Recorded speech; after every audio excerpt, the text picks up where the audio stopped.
Hello everyone, welcome to session 20 of Theory of Computation or Formal Languages and Automata Theory. In today's session, we are going to discuss about what is parse tree, what is the necessity of it, and how to construct the parse tree for the different strings. And followed by that, we will also discuss about the ambiguous grammar, what is meant by ambiguous grammar, and how to prove that a grammar is ambiguous. And followed by that, we will discuss about the introductory part of simplification of context-free grammars. So these are the three concepts which we are going to discuss in this session. So in the previous session, we discussed about the derivation. What is a derivation? So basically, a derivation is nothing but sequence of substitutions applied to generate a string. Okay, so we discussed that the derivation are of two types: leftmost derivation and rightmost derivation. So what is leftmost derivation? In each step of derivation, if leftmost non-terminal is replaced by its definition, then that type of derivation is called leftmost derivation. Okay, and rightmost derivation, in each derivation step, rightmost non-terminal is replaced by its definition, then that particular derivation is called rightmost derivation. We have seen the various examples for this leftmost derivation and rightmost derivation in the previous session. In today's session, we are going to discuss about the parse tree. So what is a parse tree? So it is a continuation topic of the derivation concept. So parse tree is a graphical representation of derivation steps in a form of a tree. So this parse tree is also called a derivation tree or also called syntax tree. So the derivation steps are going to be represented in a form of a tree. That tree is called as a parse tree. So if we consider a tree, then every tree is having one root node, right? So in the parse tree, the root node is labeled with start symbol of the grammar. Okay, so in this parse tree, the root node always consists of the start symbol of the grammar. Okay, or we may say that the root node represents the start symbol, or the root node is labeled with a start symbol. Okay, so either of the sentences are correct. Okay, next one, each internal node in a parse tree is represented with a variable. Okay, or it is labeled with a variable. And next one, the leaf node, each leaf node in a tree is labeled with a terminal, right? So a parse tree consisting of root nodes, internal nodes and leaf nodes, right? So generally the root node must always be the start symbol of the grammar. A parse tree contains only one root node, right? And along with that, we are going to have the internal nodes which are labeled with the variables. Okay, and moreover the internal nodes may also contains the operators, right? And next one, leaf nodes. So leaf nodes represents the terminals, or leaf nodes are labeled with the terminal symbol. Okay, so these are the basic points related to the parse tree. So what is a parse tree? A graphical representation of derivation steps in a form of a tree. Okay, next one. So to justify these points, let me consider one example here. So here I am having a context free grammar. Capital E denotes capital E plus E or ID. Okay, so consider the string W is equal to ID plus ID. So we can to generate this string W is equal to ID plus ID from this grammar, I have to apply the derivation. Okay, so here I am applying the leftmost derivation. So how do we apply the derivation? So first step, we have to take the start symbol of the grammar, and that start symbol is replaced by its production. So here we are writing like E derives E plus E, right? So in this derivation step, we are having the two variables. Okay, one from leftmost position and another from rightmost position. Okay, so since I am using this leftmost derivation, I am going to replace this leftmost E in the derivation step with its production. Okay, so here I am selecting E derives T, sorry, ID. So here I have selected E derives ID. So E is replaced with ID and rest of the thing will remain same. Okay, so in the next step of derivation, ID is a terminal, so it cannot be replaced. Plus is a terminal, it cannot be replaced. Next variable from the leftmost position is E. So that E is replaced with ID. So this is the string ID plus ID. Okay. So here if we observe, this derivation is called as leftmost derivation. Why? Because in this derivation step, leftmost variable is replaced by its definition. Okay. So the same derivation steps can be represented in a form of a tree, right? So just try to understand this concept. So we started our derivation concept with the start symbol. What is the start symbol of the grammar? Capital E. So the root node in the parse tree must be E. Okay, next we replace that E with its production rule, that is E plus E. Okay, we replaced E with its definition, E plus E. So these E plus and E will become the children to the root node. So see here, E plus E. So here E is replaced with its definition E plus E. So E plus E will become the children of start symbol E, right? So that's why in level 1, so level 0 we can say it is a root node. Level 1, let me say here. So in the level 1 we are having E plus E, right? In the next step what we have done, we replace the leftmost E with its definition, that is ID. So the leftmost E is replaced with ID, right? So ID will become the child of node E.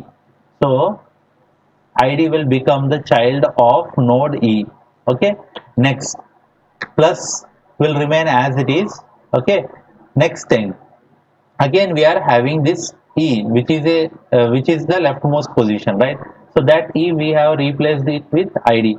So the leftmost E means this E, last E, and that is going to be replaced with ID. Okay, so that replacement means that ID will become the child of that last E. Okay, so if we observe this derivation steps, we have represented in a form of a tree, and this tree is called as a parse tree, right? So if we observe, internal nodes are always the variables, right? So here we are having the two internal nodes. One is representing capital E from the leftmost position, and another is also representing capital E from the rightmost position, right? So these are the internal nodes, right? And next one, leaf nodes are always representing the terminals, right? So ID is a terminal and it is a leaf node, plus is a terminal, it is a leaf node, and again ID is a terminal, it is the leaf node. Okay, so to obtain a string from a parse tree, read the leaf nodes from left to right, right? So if you want to read the string from the parse tree, you have to read the leaf nodes from left to right, right? So what is the leftmost leaf node that we are having? ID. So ID will be considered as one symbol. Next symbol we are having plus. Okay, next node, leaf node from the left to right is ID. So ID plus ID, right? So if you want to read the string from a parse tree, read the leaf nodes in a parse tree from left to right. Okay, so if the parse tree is having any epsilon, just ignore that epsilon, right? Because epsilon is neither a terminal nor a variable. Okay, so epsilon means basically it is considered as an empty, right? So considering of epsilon will not change the string, right? And moreover it is not going to impact the string, right? So that's why whenever you find an epsilon in the parse tree, so just ignore it, right? Next one. So for this grammar, construct the parse tree. So here consider the context free grammar. Capital S denotes capital S, parenthesized S or epsilon. Okay. Construct the parse tree for the input W is equal to open parenthesis, closing parenthesis, closing parenthesis. So this is the grammar for balanced parentheses, right? So if you want to generate the balanced parentheses, balanced parentheses. If you want to generate the balanced parentheses, then we have to use this grammar, right? Next one. So how do we generate the parse tree? So to generate the parse tree, first thing is that you have to construct, that means you have to generate the derivation, right? So you have to derive the string by applying the derivation. So you may use either leftmost derivation or rightmost derivation, right? So here I am using the leftmost derivation. So let me consider what is the start symbol, yes. So s derives, I am replacing it with its definition, yes parenthesized s, right? And next, what is the leftmost variable I am having? Yes, so that s is replaced with epsilon. The remaining part will remain as it is. Next, parenthesized s is replaced by, that means s is replaced by its definition, that is s parenthesized s, right? So this open parenthesis will remain as it is. Inside that s is replaced with s open parenthesis, s closing parenthesis, and this closing parenthesis will remain as it is. Okay. And next, what is the leftmost variable we are having? Yes, so that s is replaced with epsilon. Okay. And next step, what is the leftmost variable we are having? Yes, so that s is replaced with epsilon, right? So at the end, we are not having any variables to replace. So at this point, we can say that the derivation is completed. Why? Because we got the string open parenthesis followed by closing parenthesis, right? So whenever we get a string of terminals after applying the derivation, we will stop it there. Next one. So here we are having the sparse tree. So once after applying the derivation steps, generate the parse tree, right? So what is the start symbol we are having? Yes. So yes, that yes we have replaced it with yes open parenthesis, yes closing parenthesis, right? And next one, the leftmost yes was replaced by epsilon. Okay. And next one, leftmost we are having open parenthesis, and then yes, this yes is replaced by again its definition, yes open parenthesis, yes closing parenthesis. So they are all will become the children of node yes, right? And next, what is the leftmost yes we are having? This one, and that we replaced with epsilon. Okay. And next again we are having the leftmost yes, and we replaced it with epsilon, right? So if we read the string in a parse tree from left to right, you find that open parenthesis, since we are having an epsilon, we are going to ignore it. So open parenthesis, then epsilon, ignore it, then open parenthesis, then epsilon, then closing parenthesis, and last one, closing parenthesis, right? So just we are reading the leaf nodes from left to right, okay, and we are ignoring the epsilons. Okay, so this is how we can generate the parse tree for this string. Okay, next one, ambiguous grammar. So what do you mean by an ambiguous grammar? Say grammar G is said to be an ambiguous grammar if for string W of L of G there exists more than one LMD or more than one RMD or two different parse trees, right?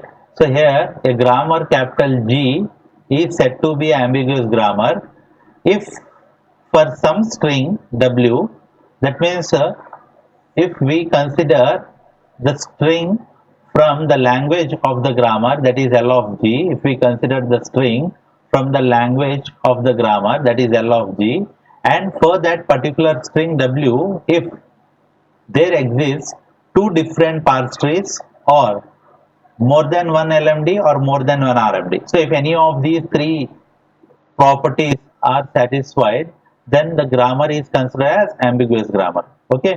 So for a string in a L of G, if there exists two different parse trees or more than one leftmost derivation or more than one rightmost derivation, then the grammar is considered as ambiguous grammar. Okay. So in examination you may get a question like you have to prove the grammar is ambiguous or not ambiguous, right? So for that type of problems you have to check these conditions, right? So let me consider here for the same grammar, previous grammar here, W is equal to, I have taken open parenthesis, closing parenthesis, right? So here, for the previous grammar, I am considering the same string and I am trying to prove that it is not ambiguous, right? So here, if you consider, I applied the derivation here to generate the string open parenthesis, closing parenthesis, which is same, which we have seen just now. And next one, for that particular derivation steps, that means leftmost derivation, I generated the parse tree, right? So, this particular string, closing parenthesis, there exists only one LMD, right? And next one, I am also checking whether for the same string, if we are having the more than one RMD or not, rightmost derivation. So for the same string, we are having only one RMD, rightmost derivation, and this is the parse tree, right? So if we observe, uh, for this string, there exists only one LMD, and for the same string, there exists only one RMD, right? So that's why we can say that the grammar is not ambiguous. Okay, the grammar is not ambiguous, right? So we may say that for this LMD, we are having only one parse tree, and for this RMD, we are having only one parse tree, right? So since they are having only one parse tree, we can say that it is not ambiguous, right? So one thing, most of the students will make a mistake here. What they will do, they will consider the LMD for the string, and for the same string they will consider the RMD. Okay, and based on this, if the parse trees are different, they come up with an answer that the grammar is ambiguous. Okay, the grammar is ambiguous. So that should not be the case. So you must have the LMD, more than one LMD or more than one RMD, right? So you should not consider the LMD and RMD and comparing the two parses. It should not be the case, right? So you have to check either for the same string we are having more than one LMDs, or for the same string you must have more than one RMDs, right? So then only we can say that that particular grammar is ambiguous. Next one. So check whether the given grammar is ambiguous or not, right? So this is the grammar. E denotes E plus E or E minus E or parenthesized D or ID. So try to do it by your own. So check whether the grammar is ambiguous or not, right? So for such type of problems, you have to select some string. Okay. So this is the creative part where you need to select the appropriate string, and from that string you should be able to prove that the grammar is ambiguous or not, right? So here I have selected the string ID plus ID minus ID. So for this string, I am trying to generate the leftmost derivation here. So first thing, E derives E plus E. So since it is the leftmost derivation, the leftmost E is replaced with ID, and next plus E will remain as it is. Next ID plus, and then that E is replaced with leftmost E is replaced with E minus E, and again in next step ID is remain as it is plus same ID. So that E is leftmost E is replaced by ID. So next minus E.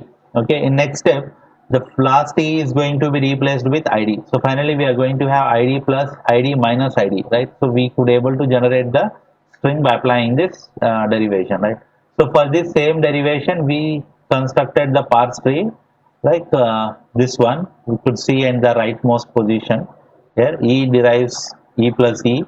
Okay, next step, leftmost E was replaced by ID, and next one leftmost E is replaced with E minus E, and then in derivation leftmost E again is replaced with ID, and last E is again replaced with ID, right? So if we read the string from the parse tree from left to right, we could find ID plus ID minus ID, right? And the same string ID plus ID minus ID can be generated by applying leftmost derivation in some other way, right? So here you could see the another way of generating this ID plus ID minus ID is consider start symbol E, capital E, replace it with E minus E. Okay, E minus E. Now what is the left E that we are having? it is replaced with e plus e. Okay, so leftmost e is replaced with e plus e. Okay, next, in next derivation step, leftmost e is replaced with id, right? So next step we are having id plus, and that e is replaced with id itself. So id plus id minus e will remain as it is in this step. And last step, uh, last e is going to be replaced with id. So id plus id minus id. So if we construct the parse tree, uh, you will get like this. So E derives E minus E, and then leftmost E is replaced with E plus E. They are all become the children of leftmost E, and then E is replaced with ID. Then leftmost E is replaced with ID, and last E is replaced with ID. Right.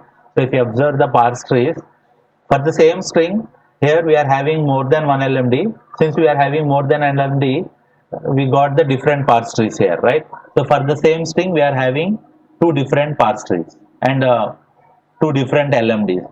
So based on this property, we can say that the grammar is ambiguous. Okay. So this is how we can prove that the grammar is ambiguous. At the last, you have to write like this: since for the string w is equal to id plus id, there exists two different parse trees or more than one LMD, the given grammar is ambiguous. Okay. So some other definitions. What is a sentence? So generally a sentence is nothing but a string of terminals. Okay. So sentence or a string, both are the same. So generally we call it as sentence whenever we discuss in the context of derivation, right? So sentence is nothing but a string of terminals. Okay. Next, sentential form. The sentential form, it is a string consisting of both terminals and non-terminals, right? So it is a string consisting of terminals and non-terminals, right? So if we are having this example, E denotes E plus E or ID. So for from this grammar, I am trying to generate W is equal to ID plus ID, right? So I am generating the string W is equal to ID plus ID. So during this derivation, we could find some of the derivation belongs to the sentential form, and one belongs to the sentence, right? So if we observe this derivation, E plus E, right? So E plus E is sentential form because it is a combination of variables as well as the terminal. And next, again, next step we are having ID plus E. So it is also a sentential form. Why? Because ID is a terminal, plus is also terminal. Capital E is a variable. Okay. So the last one we are having ID plus ID. So this is nothing but a string of terminals. So we call it as a sentence, right? And one more thing is yield. What is meant by yield of a derivation tree? So yield of a derivation tree means uh, string of terminals which is obtained by reading the parse tree from left to right. Okay. So here yield of a derivation tree means string of terminals. Okay. So how do we get the string of terminals from a parse tree? Just now I mentioned that you have to read the leaf nodes from left to right, right? So when you read the leaf nodes from left to right in a parse tree, it gives us the yield of the derivation tree, right? So if you see the definition here, it is a string of terminals obtained by reading the leaf nodes from left to right in a parse tree without considering epsilon, right? So just now I mentioned this point, right? So during that reading the leaf nodes in a parse tree from left to right, if you encounter the epsilon, then you have to just ignore it. Okay. Next. So this is also the most important point here.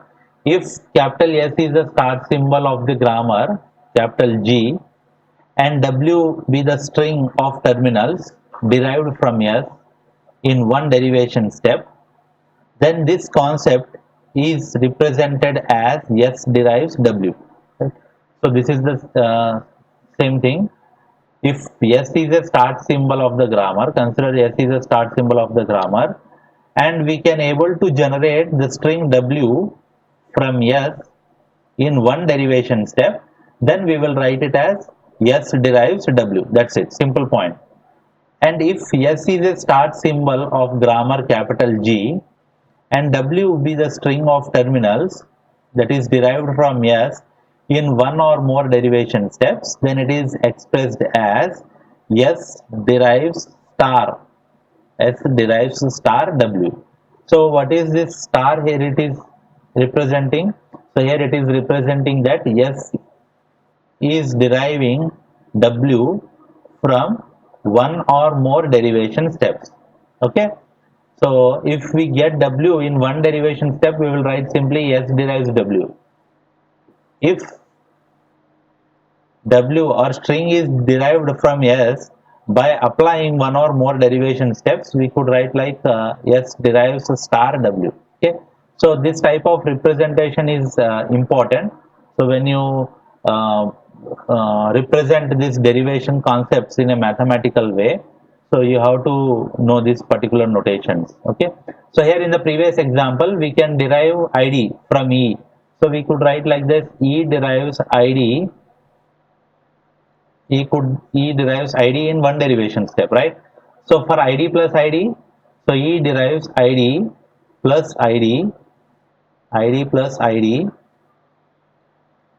ID plus ID in one or more derivation steps. So here we are writing star, right? Here we are writing star. So in the previous grammar, E denotes E plus E or ID. So there we can able to derive ID in a single derivation step. So we can write E derives ID. But for ID plus ID, we have to apply more than one derivation steps, right? So that's why we are writing E derives star ID plus ID. That means E derives ID plus ID in one or more derivation steps. Okay, so that is the important representation. Next concept, simplification of context-free grammar, right? So here, basically, sometimes this CFG may contains useless symbols and productions. Okay, so the presence of those useless symbols and productions makes the grammar complex one, right? So already we know that the context-free grammar consisting of set of production rules, right? So those set of production rules sometimes may contains useless symbols and the production rules. Okay.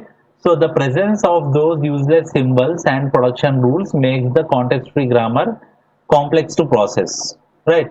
So generally, let me give one scenario. So consider that you are writing that grammar for your programming language, right? Suppose you are developing the compiler for your own programming language, right? So before developing the compiler, what you have to do is that you have to specify the syntax, right? So syntax of your programming language statements, right? So those syntax can be specified by writing the CFG. Okay, so CFG means it is consisting of set of rules, right? So you have to define the syntax of your programming language by writing the set of production rules, right? So while developing the syntax for the production rules, without knowledge of this, that means unknowingly you write up the certain useless and production rules. Okay, so the presence of those useless symbols and production rules will make your grammar complex. That means those useless symbols and production rules will never be used for that means will never be used during the processing of the input, right? So the presence of those useless symbols and production rules are making the grammar complex, right? So that means it is the presence of those production rules will occupy more memory, more processing time, etc., right? So that is the reason that we have to simplify the context free grammar, right? So to reduce the complexity of the context-free grammar, it is necessary to simplify it, right?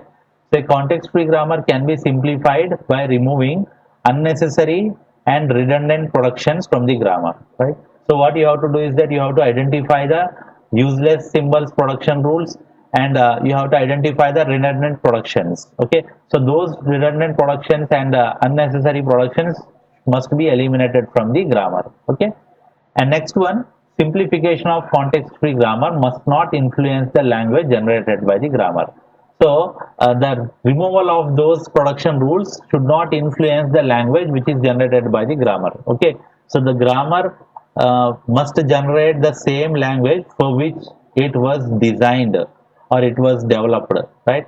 So the removal of those unnecessary or useless productions should not influence the language which is generated by the grammar. Okay, so that is the most important point which we have to remember while applying this concept of simplification. Okay, a CFG can be simplified by applying the following techniques. The first one is elimination of useless symbols and productions, elimination of null productions. So null productions are also called as epsilon productions, elimination of epsilon productions, elimination of unit productions. Okay, so these are the techniques that we use to simplify the context-free grammar. So in the next session, we will discuss these techniques in detail. Okay. So that's it for today's session. In the next session, we will discuss about the techniques for the simplification of context-free grammar with examples. Okay. I hope the concepts are clear which are discussed in this session. If you feel any difficulty, so just feel free to get in touch with me. Uh, I will clear your doubts in the next session. Okay. Thank you for attending this session.